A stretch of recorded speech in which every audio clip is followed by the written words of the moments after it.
Amigos, este 1 de noviembre en el Gran Teatro Nacional. En el evento Pachamama Wiña Itaquinchi.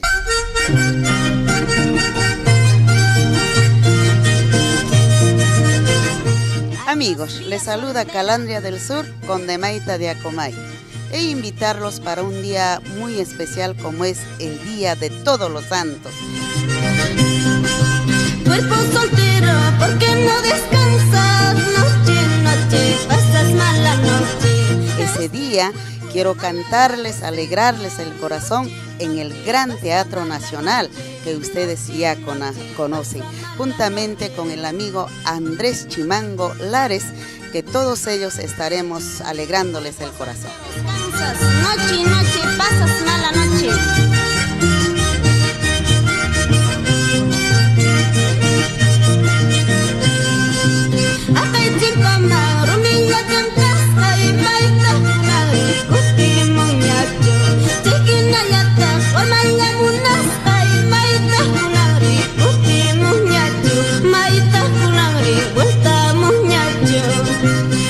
El Perú cada día al rescate de nuestra identidad nacional. El 1 de noviembre, Día de Todos los Santos, estaremos en el Gran Teatro Nacional acompañando a uno de los grandes de la música peruana, como es don Andrés Chimango Lares.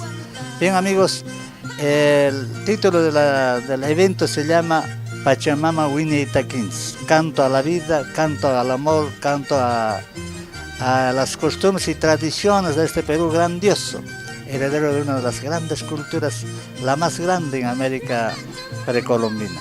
Así es que nos vemos ahí amigos, en una fiesta muy bonita donde habrá canto, baile y habrá pues desde luego danzas y todo lo que es nuestra herencia cultural, creo que de los que podemos vivir bien orgullosos los peruanos.